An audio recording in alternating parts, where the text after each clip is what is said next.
얘기했던 거는 간단한 이슈입니다. 일반 국민 관점에서 최근 5년간 5억을 벌었는데 지출이 13억 정도 되다 보니까 사실 그 갭이 일반 국민들로서는 너무 큰 갭이거든요. 그러니까 월급에 거의 2.5배의 지출이 있다 보니까 이제 돈이 어디서 나왔느냐 이게 문제가 됐던 거고요.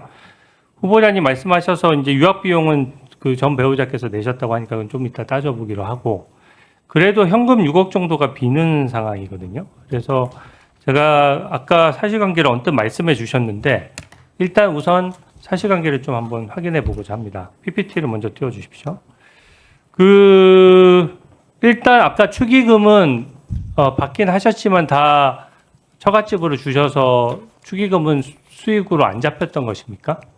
그렇습니다. 네, 축의금은 그러면은 수입에서 안 그 전에 한 가지 말씀드리자면은 우리 의원님께서 계속해서 13억 정도라고 말씀하실 때는 의원님께서도 그것은 빼는 것이 좋겠다고 말씀하신 아들 유학비를 계속 넣어서 말씀하셔서 네. 그 말씀하시는 중에도 헷갈려서 혼선이 있으실 것 같아서 네, 네. 그 부분을 빼면 아마 한 지금 6억 정도 6억 정도 말씀하시는 비는 전제로 알고 네. 제가 말씀을 드리도록 하겠습니다. 예, 좋습니다. 유학비를 빼고 제가 얘기할게요. 네. 그러면 6억이 남는데 축의금은 지금 이제 하나 또 축의금도 사용하시기도 하셨으니까 기본적으로 축의금은 다 처갓집에 반납을 해서 뭐 사실 수익으로 잡힌 건 없는 것이네요. 축의금은 뭐 사양이라기보다는 사실은 축의금을 안 받으려고 했습니다. 네네. 그래서 축의금은 받지 실제 않겠습니다라고- 들어왔습니까? 그렇습니다. 어느 한 정도 들어왔습니까? 숫자가 사실은 별로 안 올 거로 생각해서 3, 4천 명 이상이 와서 그 공식적인 카운트에서는 안 받았고요.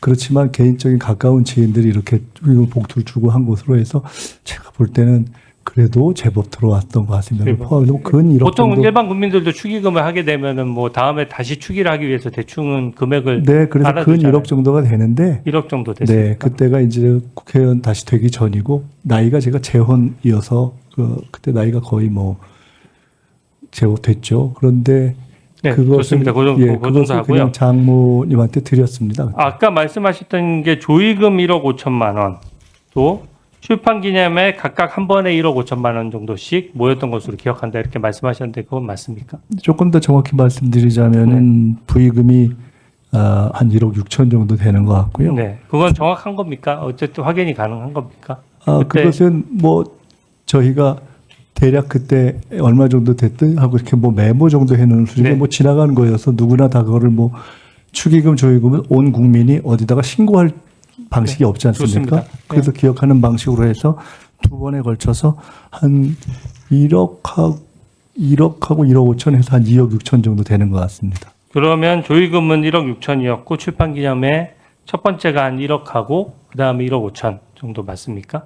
첫 번째인지 두 번째인지 하여간 그 둘 중에 한 번이 한 번이 1억 5천 정도 되고 그 다음에 1억 정도 되는 것 같습니다. 네, 그러면은 그걸 합치니까 이제 4억 1천만 원 정도 되고 네. 아까 제가 지금 기존의 언론의 입장에서 나왔던 것보다 새로운 내용이 나와서 좀 확인을 해야 되겠는데요. 처갓집 그 장모님으로부터 배우자가 또 돈을 받은 게 아까 언뜻 말씀하셨는데 2억 원 정도 더 있다라고 말씀하셨어요. 그러니까 아까 축의금을 사실 이게 참 묘한데요. 솔직히 말씀드리면 축의금을 그냥 다 장모님한테 드린 거 아닙니까? 근데 나중에 보니까 제가 아시다시피 추징금 내고 이러면서 저희 아내는 생활을 하면서 생활비에 굉장히 어려움을 겪었고 그래서 생활비로 한 뭐 혹은 뭐 200, 300 이런 식으로 쭉 이렇게 받은 것이 제법 되는 것 같은데 그래서 그 축의금을 그냥 여기서 갔습니다만 그건 상관없이 드린 거니까 거의 다 포함하면 그렇게 해서 받은 게 2억 이상이 되는 것 같습니다. 2억 이상 된다고. 네. 그러면 2억을 그럼 처갓집 장모님으로부터 그 배우자한테로 온 것인데 네. 뭐 계좌로 송금이 됐습니까? 아니면 뭐 생활비를 일정액을 준 겁니까? 아니면 제가 현금으로 준 겁니까? 저희가 뭐 사실 제가 생활에 대해서 자세히 모르니까 네. 이번 과정에서 아내가 확인 또 얘기도 해주고 등등 보니까 그 중에 상당 부분은 계좌로 받은 것도 있고요. 또 그냥 그때그때 현금으로 받은 것도 있고 그런 것 같습니다. 그때 현금으로 받은 규모는 얼마나 되죠?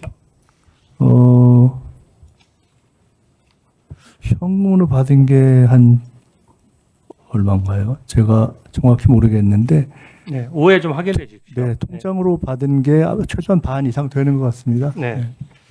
보니까 이게 지금 말씀하셨던 내용들이 조금씩 바뀌고 있는 것이 저는 처음에 이 바뀌지는 액수가 않았습니다. 나왔을 때 기자분들이 질문을 했을 때는 분명히 부의금하고 강연료 등 기타 소득이 있었다 정도로 말씀하셨고 네.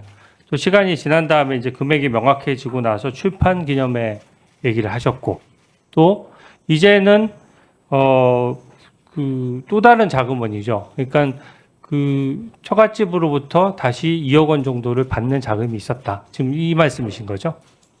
그 내용들은 그 내용은 지금 제가 처음 듣는데 언제 또 따로 언론에서 언급한 왜냐하면 적이 청문회를 오늘 처음 하기 때문에 처음 들으시는 것이고요. 언론에 인터뷰를 여러 번 하셨잖아요. 언론에도 정확하게 다 말씀드리진 않고 이런 등등에 대해서 말씀드렸고 네. 제가 말씀을 드렸건 안 드렸건 출판 기념회 2번과 조의 추기는 이미 드러나 있는 것이어서 네. 제가 다음 PPT 예시를 하건 안 하건 다 그건 공개된 네, 것이었다고 좋습니다. 생각합니다. 그러면 또 하나만 여쭤볼게요. 다음 PPT 좀 띄워주세요. 그럼 아까 그때 입장을 보니까 그 결혼할 때마다 혹은 빙부상이 있을 때마다 그해 12월 31일이 이제 재산 등록일이거나 아니면 출마하셨을 경우에는 총선 출마자 재산 등록 날짜거든요. 그 날짜 전에 그 현금은 다 소진을 했기 때문에 신고해야 할 필요는 없었다라는 게 지금 후보자님의 지금 정확한 입장입니까? 네, 확인해 보시면 네. 추징금 납부 날짜는 그냥 공식적으로 나와 있는 것이기 때문에 다 무슨 결혼 후 또 뭐 빙부상 후 출판기념회 후 출판기념회 후 해서 다 거의 며칠 상관으로 그 중에 대부분을 추징금 납부를 했습니다. 좋습니다. 지금 보면 결혼은 19일 뭐 받지 않았다고 하니까 빙부상은 59일 만에 또 출판기념회 두 번째 거는 32일 만에 전부 다 등록을 하신 거죠? 네, 그렇습니다. 예, 오해 질